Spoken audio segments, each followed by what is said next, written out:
Is this going, you can hear me now. Great. Thank you, Sarah. My good friend Sarah is bailing me out. So I'm supposed to introduce the workshop and the presenters. And I know this has to do with youth and family and addiction and recovery. And I forget the official title, but that's going to be close enough for the moment. And Dan said I could be casual about my introduction. I can't remember if we met on Facebook first or at the, I think we met on Facebook before the first Addiction and Faith conference. And then we got to see each other for the first time at this conference, however many years ago that was. Something like 3. It seems like we've known each other forever. I will tell you, he is a great classic rock and roll fan. And just ask him about Brian Wilson anytime you want to. And I had the privilege of reading and commenting on his dissertation, which was on soul surfing, as I recall. So with that, Dan, you don't get to sit there. You get to come sit here. Oh, okay. That is just to hold the microphone. And what's Dan's last name? Dan's last name is Gibson, and you're going to introduce your other partner in this presentation. Okay. You want me to hold this like this? Well, it's supposed to be a clip-on, but it's hard sharing it when it's clipped. So Oh, I see. Okay. Welcome, everybody. My name is Dan Gibson. I'm a Lutheran pastor, and I'm a chemical dependency counselor at Thelma McMillan Recovery Center in Torrance, California. This is my 3rd time at the Addiction and Faith conference. And like Melanie said, that we go back to those days. It was not 3 years, I guess it was 4 years because we skipped a year. But I was so excited. I felt like I was in my own little Disneyland, you know, where I was amongst people that, you know, were having fun and loving the same things that I did. But I have a real passion for addiction, recovery, and spirituality, and have been streamlining that. As Melanie says, I've put together a dissertation on that. So I found a real partnership and a real home here. And consequently, I was asked to serve on the advisory board. And then soon after that, Ed asked me if I could do some stuff for youth and family.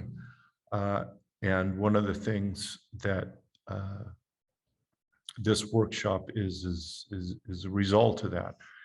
Before I forget, I also have my business card up here, and on the back has the front of it has all of my worky stuff, but on the back has the email that you would want to use and phone number if you ever wanted to call me. I also have a sign-up sheet. Our youth and family ministry is new. We're still, you know, putting some shape to it. So if you would like to take part of that, then you are certainly welcome. Anyways, just real brief background. I have 15 years youth ministry experience, then 15 years as a lay youth worker, then 15 years as a ordained pastor. And during that time, I worked on my certification to be a counselor. And it was, I think, at the end of the youth ministry career, I'm still involved in youth ministry, but when I was doing it full-time, there was a shift that took place having to do with it being called youth ministry to youth and family ministry, because we were discovering, you know, there's more contours with the family and there's more involved with, it wasn't just working with the teen. We discovered that we needed to be working with the whole family as well. And that's part of where this workshop is coming from, but more directly on Friday night at Thelma McMillan Recovery Center, and I'm over at the teen unit. We have a family process group, and at the family process group, the families get together during the week. It's just the teens in different groups, or, the parents will come to their own special group. But when they first come, they're like really terrified and pissed off. And then all of a sudden, this incredible transformation takes place. And by the end of the 6 months, they become pillars of the program for the next batch of families that come in. And if you think I'm exaggerating, I'm not. It's really quite extraordinary, by listening to their experience, strength, and hope, to their similarities instead of the differences. And some of the power of coming into a group where, oh my gosh, I thought I was all alone in this situation. There's someone else like me. And that relates to families as well. So that brings us to today, where we have a family panel featuring Judy Thompson Seitz and rest of the family couldn't make it, but Judy is here, and Judy is going to be channeling or relating information that has come from her daughter. And Judy is an ordained Lutheran pastor. She is a registered nurse. I'm not going to go on anymore with that. I'm going to let Judy tell her story. And then when she seems like we've got some pretty good time, so take your time. And then we'll just open it up for Q&A. And with no further ado, here you go. Thank you. Do I have to hold this or can I? Okay. Thank you. Yeah, I'm Norwegian and I use my hands to talk, so that could be trouble. Thanks, Dan. I am here. I thought I was more than one person on the panel, but I am the panel, and I'm happy and more than capable of filling that role as a pastor. I know how to. So my name is Judy, as he said, and I have a tale to tell. It is maybe not so much when you hear it at first, it may not seem like I thought this was youth, and let's talk about youth, but it is about being a child in many ways, even though I was a grown-up. I was married for 27 years, and my first marriage was coming to an end. And suddenly something took hold of me that I had not had to deal with before. And that was, how do you cope with your feelings? And Dan didn't say, but I am now 2 years sober. Thank you very much. And but growing up, I never learned how to deal with feelings. I was the traditional middle child trying to make things right for everyone, taking care of everybody, They're all middle children. Oh, God bless you. I knew I liked you people. And again, growing up, and we're not going to go into my way past because that's not the crux of this today. I never learned, I felt responsible for everyone else. And that if people weren't happy, it was my fault and it was my job to make people happy. So I come to this time in my life where I have this 27-year marriage coming to an end. And I feel like a complete failure. And I'm a pastor at the same time that my marriage is ending. And, you know, that goes over pretty well in the congregations. No, my congregation was wonderful. I want to be very clear.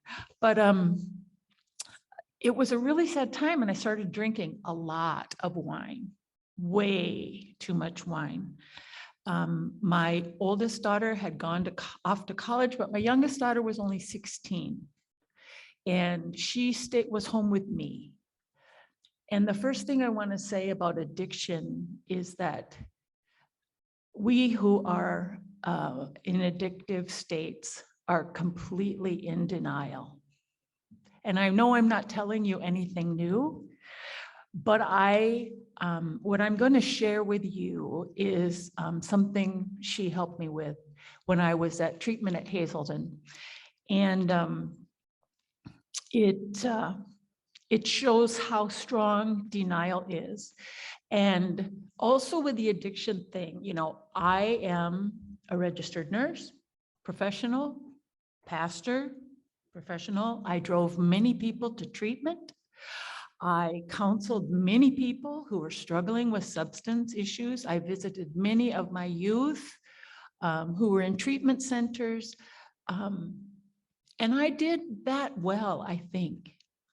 But there was this wall between my professional life and what was going on in my own life.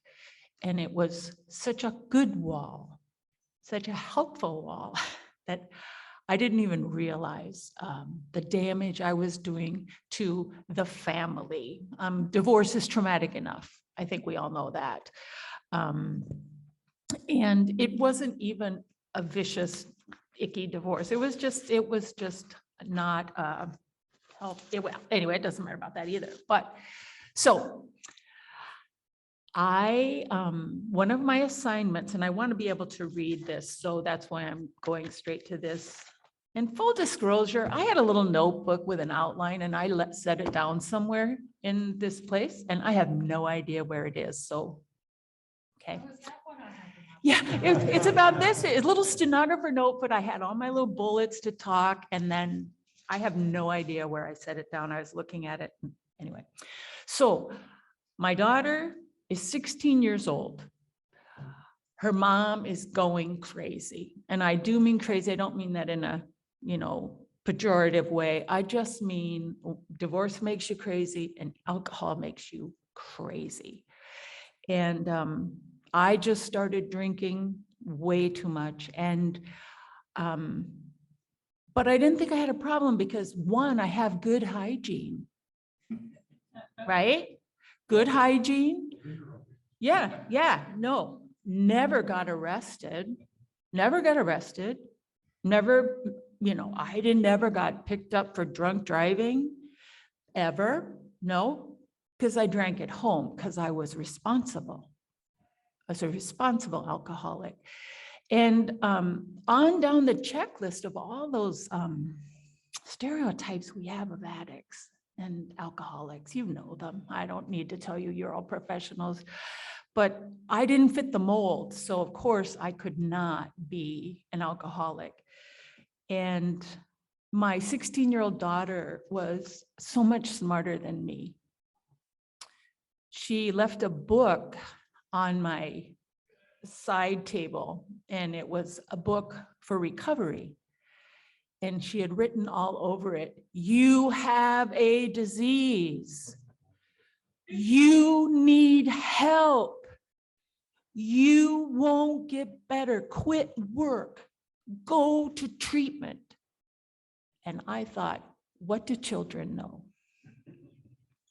In my arrogant state of denial, I'm not proud of that now. So let's see, I'm 2 years out, 2 years of therapy, intense, into a marriage and out of a marriage. So yeah, I've had 2 husbands, pretty proud. And, but toward the end of that marriage, which was very unhealthy, I knew I was getting in real trouble.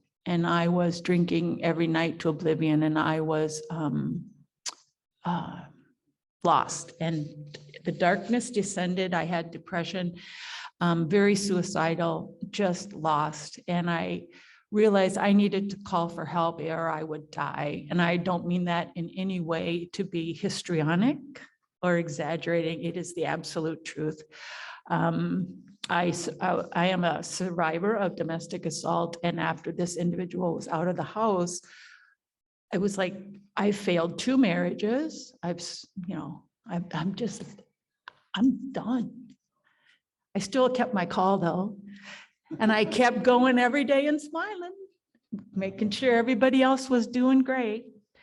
And my congregation, God bless them, when I finally said, I'm struggling with alcohol and I need help, they were absolutely supportive. And my bishop, I want to give a shout out to Bishop Tom Aiken. He's retired emeritus, but he was amazing and came and talked with my congregation, and I checked myself into Hazelton.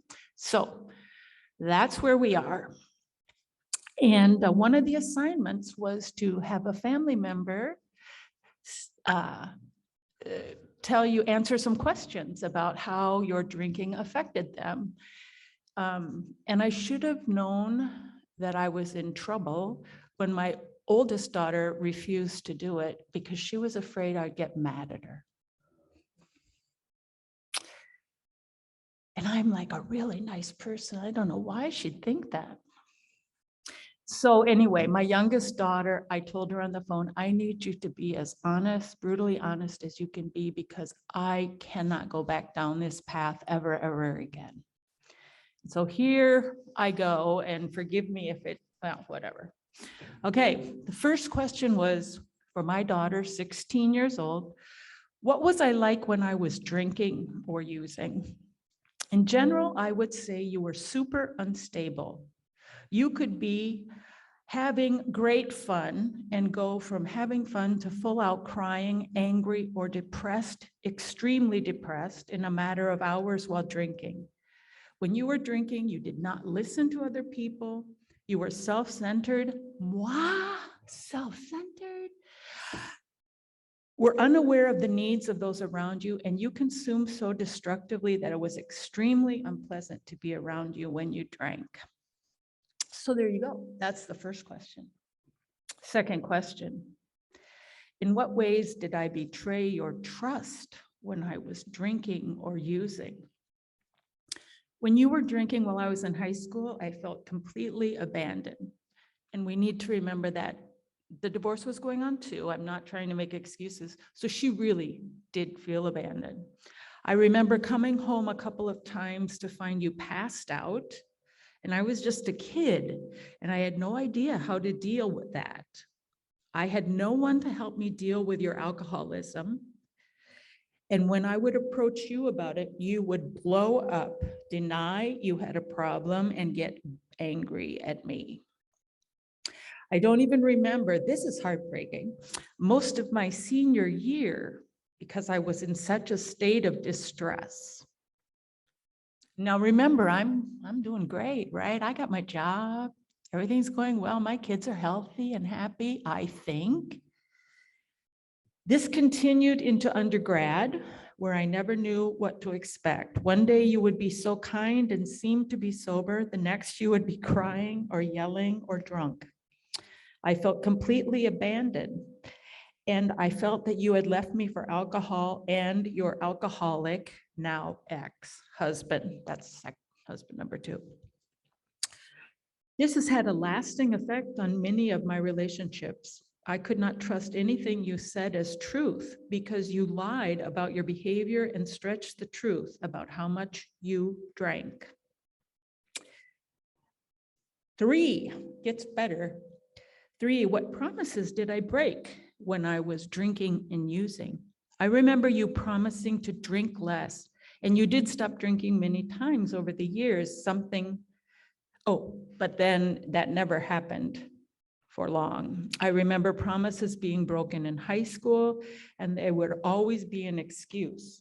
I am a forgiving person, so I would always get over it. but I do remember always expecting disappointment. And then number 4, what worries or scared you when I was drinking? You could become a scary, mean person when you drank. No one really understood what I meant until they saw it firsthand, the person you became when you drank. I also worried about you dying by drinking yourself to death. I knew your health was declining, your mental health as well. You would send me extremely depressing, emotional, traumatic texts that were extremely difficult to respond to. Note to self, don't drunk text. They were extremely difficult to respond to. And I worried about your mental health and safety every time you drank. I felt responsible for you. I felt responsible for keeping your mental health on track, basically partially responsible for keeping you alive because you were so unstable and because you were destroying relationships with those around you. It was extremely stressful and anxiety-inducing for me, and it was a huge responsibility to try to manage your mental health from afar, something I obviously can't do. I would feel the need to text you to make sure you were alive when you were drinking. And when you wouldn't respond, I would panic that you were dead. When you would text me that you were fine the next day, I would relax a little, but only until your next breakdown. Number 5, in what ways, we're almost done, don't worry. In what ways did you feel like you had to take care of me while I was drinking or using? And then she answers, I covered this a little in question 4, but I felt responsible for stabilizing you whenever you went into that dark drinking hole. I felt like I had to take care of you and you were my child. And I have often felt that I was without a mom for quite a few years. I remember having to drag you inside off the porch in high school in freezing weather when you had passed out with no one to help me. That is something I will never forget. I feel like it was my job to keep you alive at certain points in your drinking. Sometimes it seemed you were doing better and self-sustaining, but it would always spiral out of control again. Now, before I move to the next part, which is what are you like sober clean, the only redeeming part of that, I have thought so much about what I did to my child and what this drinking addiction thing does to our children. And it breaks my heart, is all I can say. It breaks my heart. And all of that happened, and I thought I was holding it all together. I thought I had it all going on. My congregations loved me. I never was mean there. Isn't that amazing? I was always gracious and understanding, and no one would have a clue. My congregations never had a clue. And part of the reason, of course, is that stigma that goes with being an addict, alcoholic addict. I make no distinction. I did in the beginning. It's like, oh, at least I'm not on meth. There's no distinction, for all have fallen. But it is heartbreaking to think what I did. And my oldest daughter would not even answer. She couldn't. She was afraid. And that also breaks my heart. So, what am I like sober clean? Let's get to that, shall we? You are so, capital, so clear and so great and so relaxing to be around when you are sober. You listen to people, you read, you learn, you enjoy small things in life, and you are so funny. I was shocked when you came to visit us recently. The first time I saw you after you got out of your program, you were a better version of yourself, so much more observant, kinder, more generous, and focused on others. You're willing to admit your mistakes and take responsibility for your actions, something that you had not done in a long time. You are awesome. I remember Max, that's her husband, telling me how amazing he thought you were after your visit, and I agree. In what ways am I earning your trust back now that I am sober? You're listening to me, you're showing me that you care about my life and the details in it. You've been great at gift giving, visiting, calling, something I really appreciate. 8, what still worries you? I always worry a little that you will drink again, but I trust that you have seen how much better you feel and how much people are enjoying you right now. Sometimes I worry about you falling into old patterns of behavior with family members, but I think most of those were tied to alcohol, so I'm not worried. In what ways do you feel you have to help me stay sober and clean? I want to support you in sobriety however I can, in whatever way I can. I will try to call and stay in touch and ask you how you are. I really haven't felt like I had to do anything in particular to keep you on track. And the final question is, what can you talk to me about now that I am sober and clean? I can definitely talk to you about boundaries now, something I could not before. I know you are making a conscious effort to be an active listener and to let go of control in situations in my life and other people's lives, and that is awesome.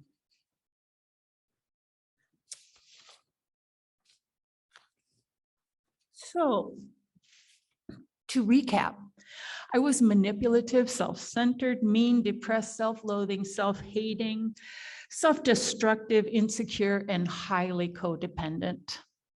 I grew up, of course, like probably many of you did, with alcohol everywhere, every occasion, every wedding, every funeral, every holiday. The bar was open in my family. And of course, what you internalize as a child is that there's no way to have fun in your life without alcohol.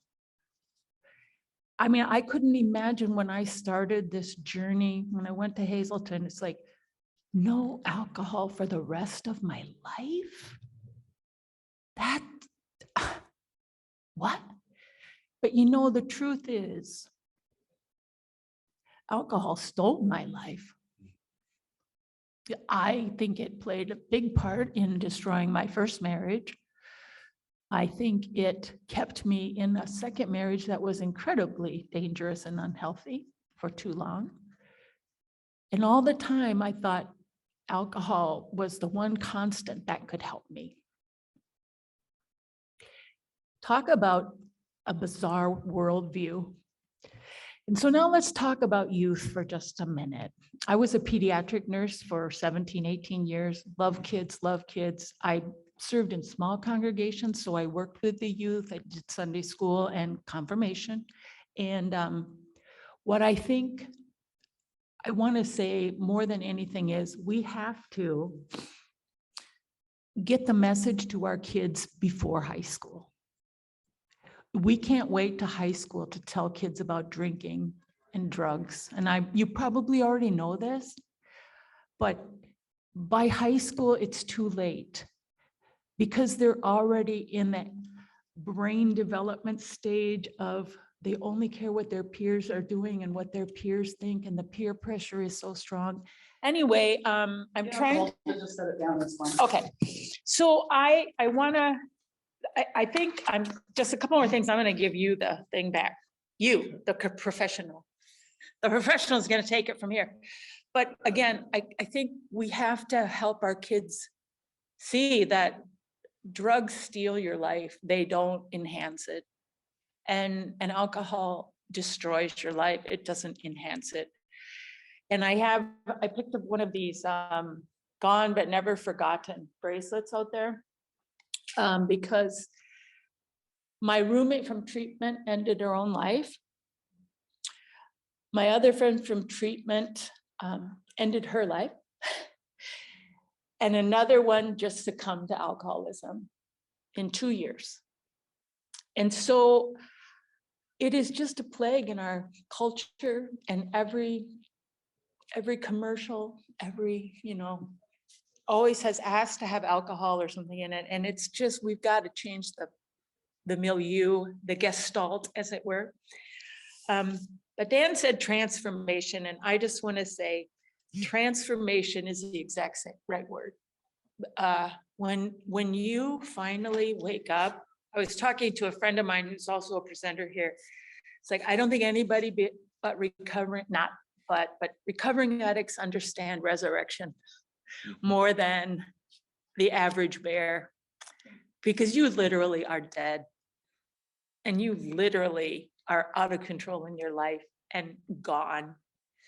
And something happens, and I'd love to tell you that it was my incredible strength of character and pastoral gifts that helped me overcome my addiction, but that's just a lie. It was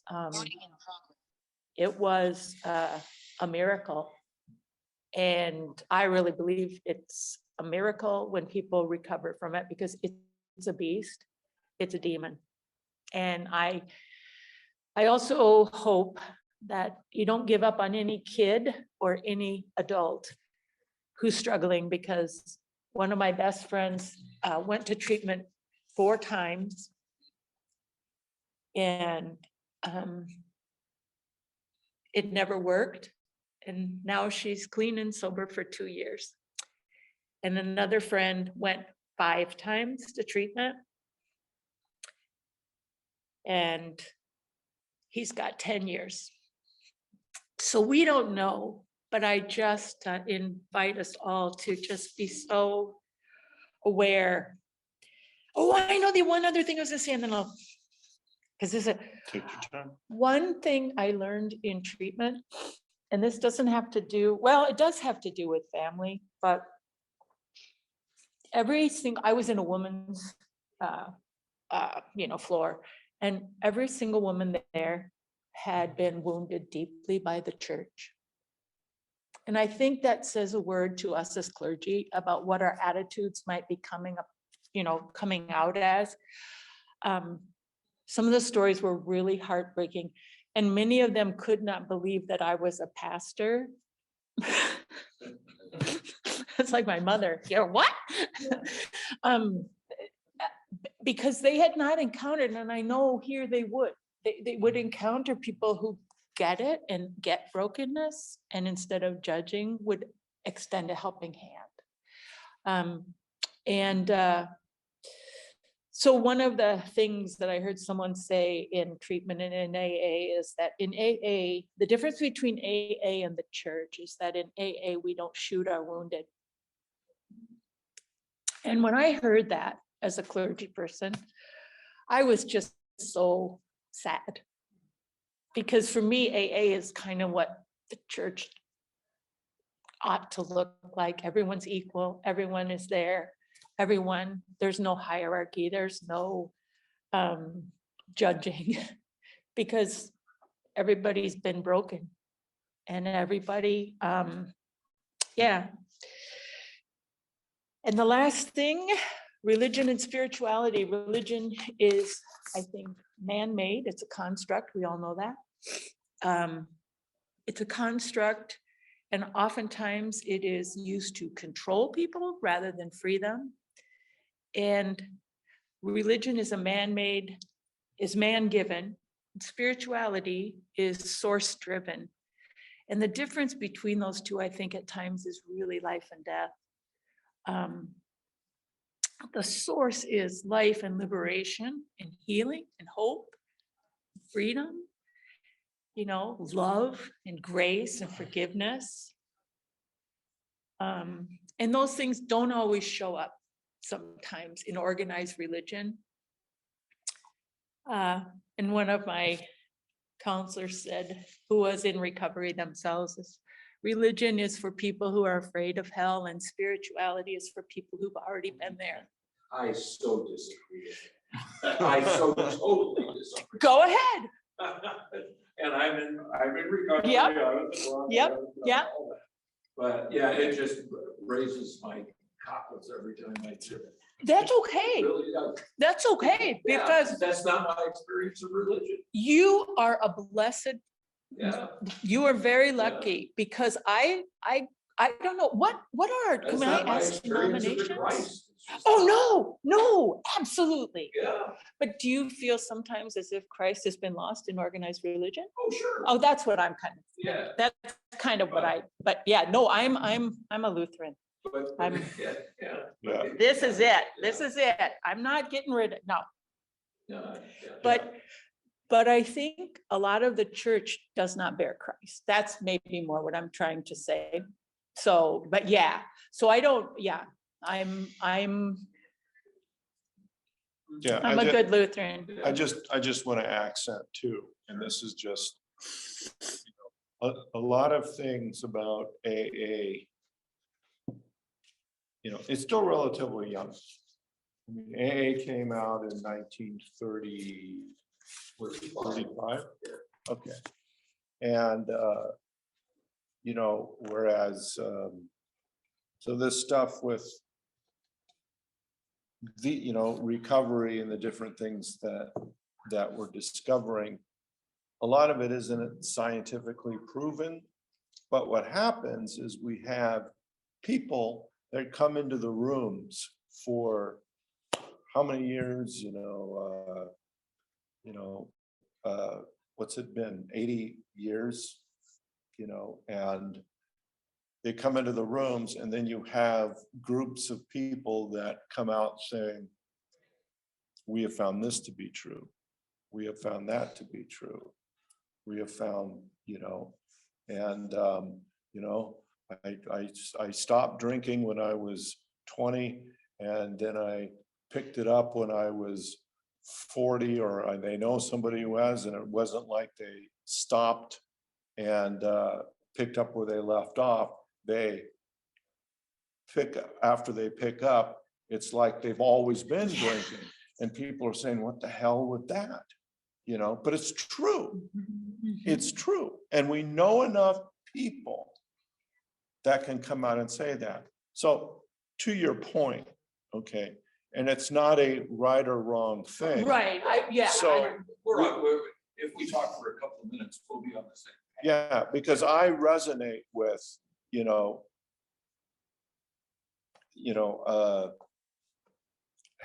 what the quote that you said. But the difference is we have, and I gave a long prologue to get to this, but bye-bye. You just lost your copy, people, sorry. All right. There's enough people that have gone to meetings that have been turned off by the church and have found a home in AA. And I guess that's what I'm trying to say. I think that's maybe more what I was trying to say too, because I am a theology of the cross Lutheran, in case anyone cares.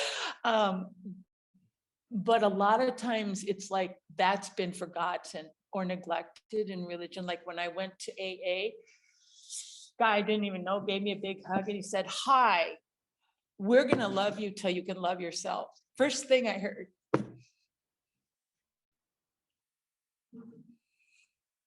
And you know what? I think that's a good message. And of course, I would posit that our Lord and Savior thought that was a good message too. But I don't know that it always gets translated or shared or claimed. And I think we can all point to places where it doesn't. We can also point to places where it does.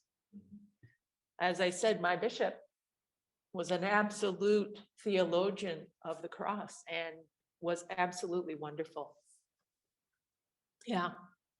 And I know, I'm in a pastor's sex study where they all are, so it's just, but people who aren't clergy, their experiences, if you listen to them, many people have really been deeply wounded by the church.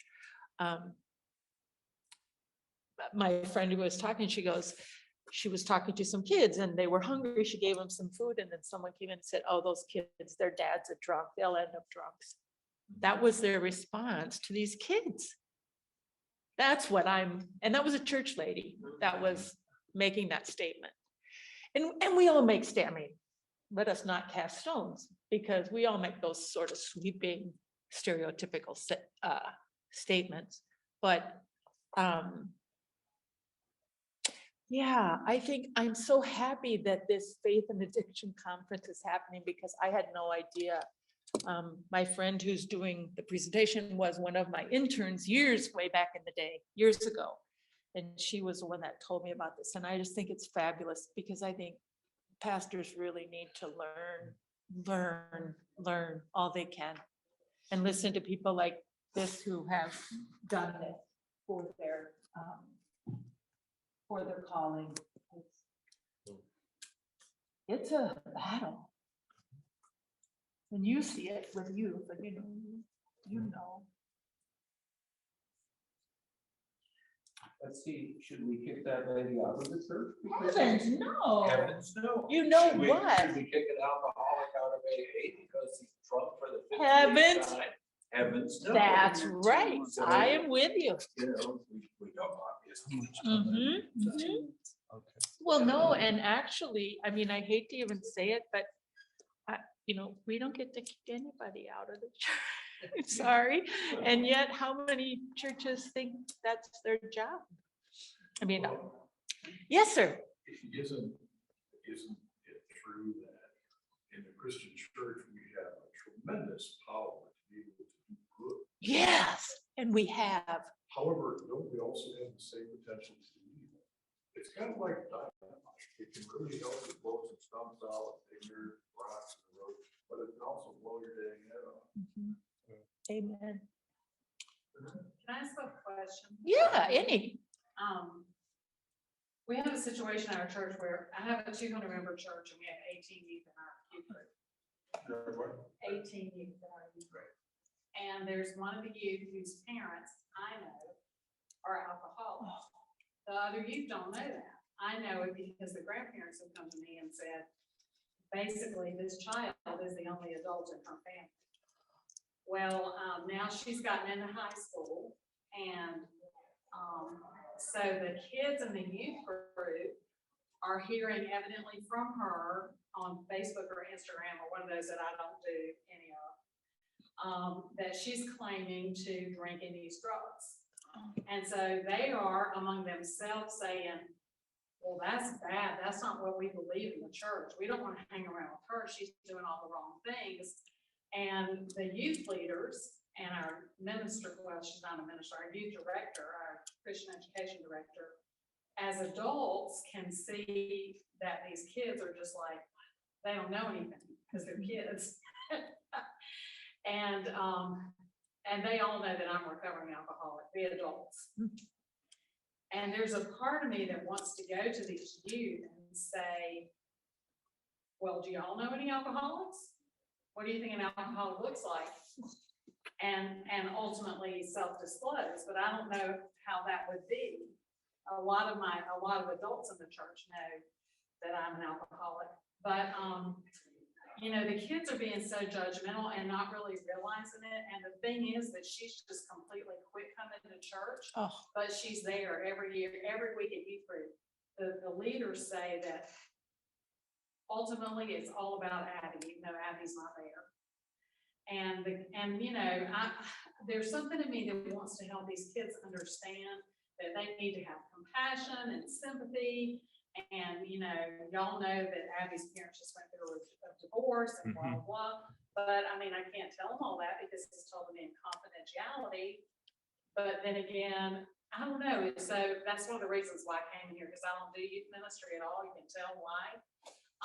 But I have this big conundrum of, how I could help not just Abby, because I actually have talked to Abby a lot, but the whole youth group understand that they're already forming this stigma of, well, alcoholics are, bad drunks who live under a bridge and don't know where their next meal is coming from. Is that making any sense at all? Oh, And yeah. I don't even know what the question is. But. Well, let's take a step back for a second. When you say the youth worker and the pastors say it's all about Abby, No, the kids say, that's all they talk about. That all they talk Even though about. Abby's not there, Okay, when they get like divided up into groups, the girls are gonna do this and the boys are gonna do that, okay, ultimately, they're all talking about Abby. okay. So my question is I'm a little unclear about the stance and the involvement of the youth leader and the pastor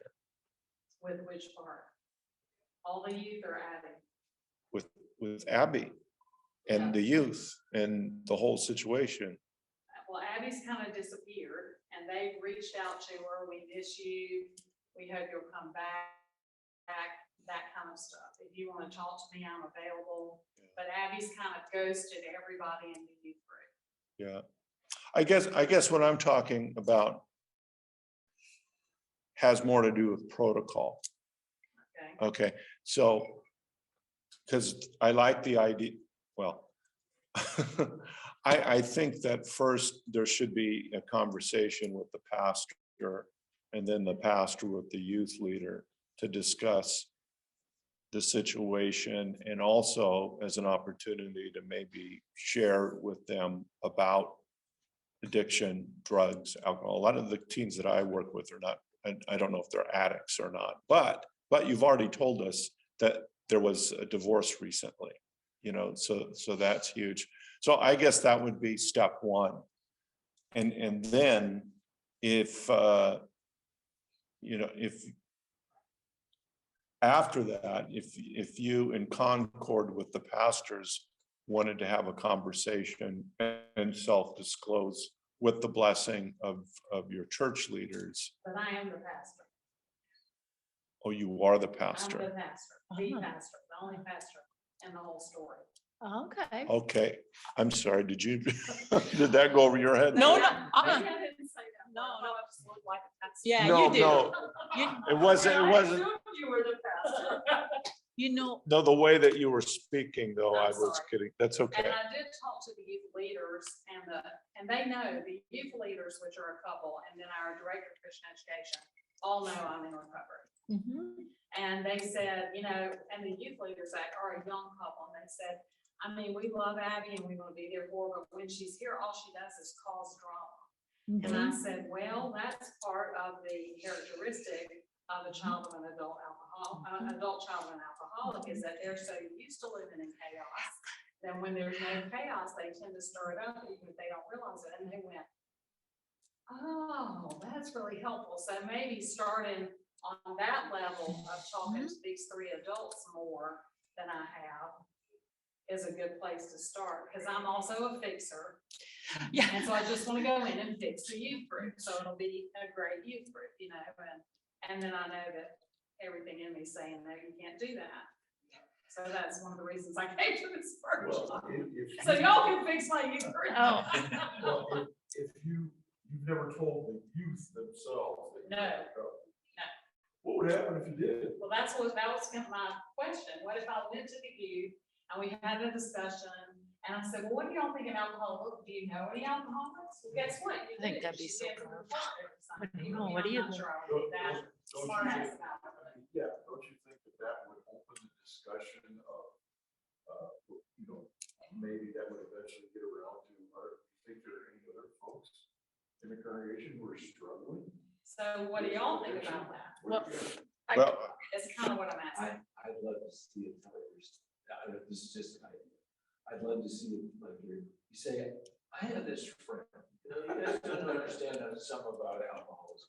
I have this friend, Yeah. you tell your own story about your friend in the punchline of the story. Yeah. I think there's pastors that are they're pastors in recovery, okay? Like, you know, Melanie, me, and Judy, and we all kind of, and you too, and we all kind of conduct ourselves differently, okay? In this situation, another alternative to that, I'm not trying to say as a last resort, then self-disclose. I'm not saying that. I'm just saying that that without broadcasting it to everybody, and I'm not talking about self-disclosure, but the people that are kind of the movers and the shakers, there could be a meeting with them first. you know, and then, you know, to insert into the bloodstream something healthy, you know, otherwise, if you wanted to self-disclose, you could. Go ahead, Melanie. Okay, yeah, my inner team's been screaming to talk. Okay. Because I probably at 15 would have qualified for your program without any doubt whatsoever had that been my life. And so one of the things that my experience, first of all, is that my use of alcohol and drugs was because I didn't have skills, tools, or support to survive my life. Yeah. Okay, and so, I mean, part of me is, okay, this Abby is growing up with alcoholic parents, being the only adult, and part of me says that there's a whole lot more that she could use to get through this. Because I do think, and I was interested to see if you were gonna address this now, but I do think a lot of kids, if you know, if life is too much, and I don't know how to handle it, this is a way to deal with the pain. Secondly, then what part of my story is actually I was in 8th grade and heard a speaker from hardcore old-fashioned recovery place where they town you down to build you up. And I so identified with this woman, I identified with her pain. And what I got out of the message is that that's who I am. And if I do that, maybe I can get the recovery she's talking about. We need to be really clear with kids that they can get help now. They do not have to go down the whole dang stupid road of addiction to get sick enough to get better. You know, that was a moment in my life where there was an opportunity that was totally missed. Yeah. And missed in a really destructive way. Yeah. So, you know, I think dealing with kids who are using alcohol and other substances in abundance, chaotically, whatever word you want to pick, there is a hurting kid in there. Yeah. So there's two things here. There is the community of kids, and then there is Abby. You know, and you are specially equipped to minister to her in maybe in some ways that other pastors don't, whether you self-disclose or you just have the wisdom and experience that you have. We have 2 minutes. Oh, you know, though, I just want to jump in because when you're talking about this, I'm seeing my own daughter. She needed one adult and she had it, thank God. My good friend was there for my daughter, or I don't know what would have happened to her, my youngest daughter. My friend who works in recovery too with you said, if they have one adult who invests in them and listens to them and encourages them, it makes a difference. And when you're raised with that chaos, that's all you know, that's your normal. You guys know this, I'm not telling you anything new. My heart just goes out for that little girl. Maybe she's the one you talk to first and talk her about Al-Anon maybe, or Alateen. I don't know. Yeah, I agree. I realize we don't have much time, but let's just ask a question to which there isn't a short answer. But, you know, can we imagine a church that somehow communicates what the title of Tim's book is about and what Richard Rohr certainly says, which I believe, which we are all addicts, because one way to create a church environment where the addicts aren't potentially outcast is to acknowledge, indeed, at some level, we are all addicts, and the folks that are going to work 80 hours a day and abandoning their kids are just as addictive, less socially unacceptable, in fact, in a capitalistic society perhaps praised with, as are the folks that we've spent most of this talking about. As you're talking, what I'm trying to visualize is, would there ever be a church environment that isn't just another version of AA? Although my sister was in AA and I attended meetings with her and I felt like I was in church, genuinely.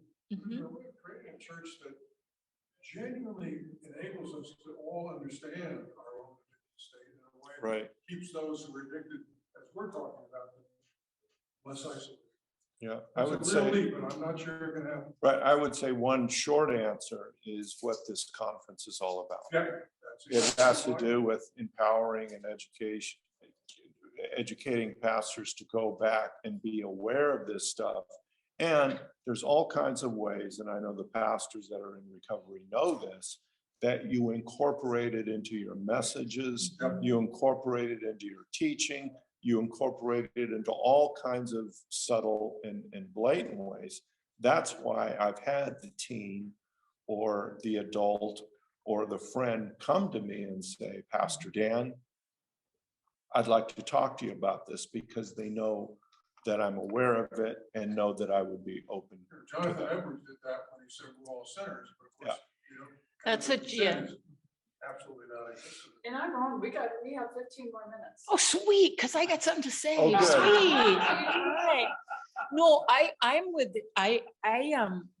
found out that being very open, I really didn't have a choice because I had to take a leave of absence from my call, which again, they were very, very gracious about it. But I got letters from parishioners who either were struggling with alcoholism themselves, or their husbands or spouses, or their children.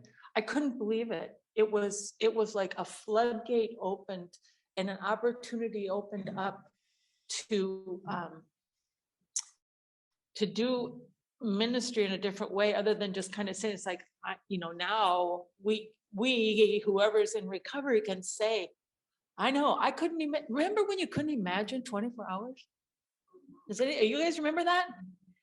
I mean, I just think we have been, I mean, you've heard the term grateful alcoholic, and I am grateful every single day that this journey has not been great, but it's been what it is. And because talk about a God positioning for you. I mean, not that you're going to fix it, you don't have to fix it, but to be a presence of hope and guidance to this child. I mean, she's a kid, and what has she had? And also, yeah, go ahead. Yeah. I always think that if you're wondering about self-disclosure, should I not? I always think err on the side of self-disclosure, because tomorrow morning I'm going to be talking about guilt and shame as the topic, and shame grows in secret. And the more we try to keep something secret, the more shameful it is. And when you drag something out into the light and look at it and go, oh, okay, that's what it is, then people can accept it. Shame is kind of like mushrooms. You keep it in the dark, you crap, it'll really grow. But if you expose it, like we talk about it, that it's not as you can accept. I do self-disclose in a lot of subtle ways, and I'm pretty not anonymous about being an Alcoholics Anonymous. And I've actually I had an occasion where it was gonna benefit me to tell my whole session at once. And I got nothing but, we're so proud of you, and now whenever you wanna get my medallion, I say, guess what? But with kids, I just don't have experience with kids, and I just didn't know kids would be like, But if you, I don't know. I mean, I know they're just people, but well, if you think I like kids in their 80s, so. but the kids, what they're exposed to today, I mean, I think they're would be well equipped to learn about alcoholism. I mean, they would be. I think the part of it alone is so impactful. That Go here we figure. are as adults, and my hats off to you for being so honest. But I think, and maybe I'm just overly optimistic, but I think an advocate would appreciate it. Yeah. Coming from an adult, coming from a pastor, you think about the impact. Yeah. That is huge. And hearing that there's hope too. Yeah. From somebody who's in recovery. Yeah, I'm all for it. I'm just saying that different people have different boundaries with their anonymity. Yeah. So I would be okay with it too. I would jump at the chance because I know how important it was for me when someone else out there could say, I hear you. I've been there. Nothing is more important. And that's the power behind AA. I'd like to just change the track for just a second, just because we don't have a large panel, and we focused in on the adult rather than the child who's struggling. And I just have a couple of things I want to say because of what I've learned, and something that I find to be very, very effective, particularly during my time at the treatment center. When we have people come in, families come in, one of the most effective tools that I find for the family, because I'm talking in terms of family, and let's say the teen is the one who's suffering, that they come up with some kind of contract. Or I use the word covenant, and they're saying, what the world are you talking about? That some of them don't know that I'm a pastor. And what's really interesting is just to offer some context is, I was raised old school, like some of you, you just kind of, did what you were told. And then all of a sudden, the baby boom, and then the Generation X, and then the millennium, there's all of these changes. So you've gone from doing what you're told to doing whatever you want to do, kinds of parenting. And then you're looking at a group of people now, a group of parents that are kind of lost. Okay. And so when you say, and I want you to note this and take this back into your world. So when we talk about covenants and contracts with the families, know that some of them wouldn't know how to create one, and they don't know what the values are. So one of our tasks then as pastors and leaders is to help them, rediscover what their values are, what their Christian values are, so that they come on the same page. It's another effective tool, because 3 or 4 months down the line, when some shit goes down and they, something happens, and then when it's time for them to lose their phone because of it, everybody's more apt to be on board rather than turning into a screaming, yelling match. And anyways, I've seen that work. So I just wanted to kind of insert that, that, because I'm looking at it systemically, and I'm looking at it in terms of families, that, to come around to some kind of agreement is helpful, but sometimes we as pastors and leaders need to help our families find out what that is. And I think oftentimes the hook in Christianity is that we love and we forgive, but that doesn't always help addicts. There needs to be boundaries, and there needs to be a time when you say, I can't, I can't fix this for my child, and what to do. And, again, Al-Anon, and you have other resources, have a ton of things about codependent and that whole systemic thing, because if there's an addict in the family, it's the whole family. It gets so screwed up. Oh, yeah. Dan, as far as you can tell with kids today, is their attitude, if you're homeless, you deserve it. If you did something bad, you should be punished. But what is the, you said we were raised old school where you just did what you should do, not working directly with you. What's kind of the... It's really kind of a variety. Yeah, it's really because I'm surprised by some of the things that they say, because part of their environment just isn't their home environment. Part of it is who they hang out with at school. But getting back to the context that I shared with you,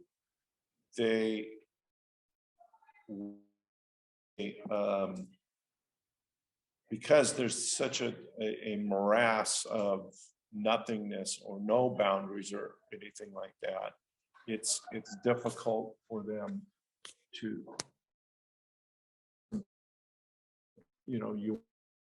this is going to sound wild. You want your child to stop smoking weed, then guess what? You have to stop smoking weed. And you laugh, but it's No, true. I mean, I've had hair-raising experiences. Well, I do it responsibly, and it's kind of like, you know what? If you want to see your child, make the changes in their life that you want them to, then you need to exemplify that. So do you think parents shouldn't drink? Seriously, No, your statement has a broad implication. no. Or did you mean it just in a case where a kid is I'll- really struggling? I think the thing with marijuana, I'm having to rethink that right now. That's why I'm asking. Okay. Marijuana is less dangerous by far than alcohol. Seriously. Yeah, I'm not sure if I agree with that because of and because the number one reason why my teens are there is because of weed. So yeah, I just think that each family has to really examine what they're modeling, because a lot of them will say, yeah, my mom and dad got wasted, and then they'll turn around and and then they'll drop them off at the treatment center. It's just not going to work that way. I'm betting that in your example, the parent is either delusional or lying when he or she says, I use responsibly. Well, it's possible, but there are Yeah. times they say that and the teens come to me and they go, Well, we used to always say in the treatment center, and I think it's true, our children will rarely listen to us, but they will never fail to do it. that's good. So we're down, we are really down to a few minutes. Okay. So I had to go look. You have my clock. Okay, I've said what I've wanted to say. I just again, I appreciate Judy being here. I wish we had more of it, but we did spend quite a bit of time. She said what she had to say, and you spent time with that. So, maybe next year we can think about switching it over, and finding some more. We did plan it that way. It just didn't turn out that way. So remember that when you're writing out your evaluations. All right, I think my battery's dying. Besides, I'm down to 10% battery remaining on my phone. No, So- not at all. So thank you, Dan, and thank you, Judy, Yep. for being with Yes. us, for sharing your story and for sharing the things you've learned. Thanks. I'm Thanks gonna, for coming. guys, I got-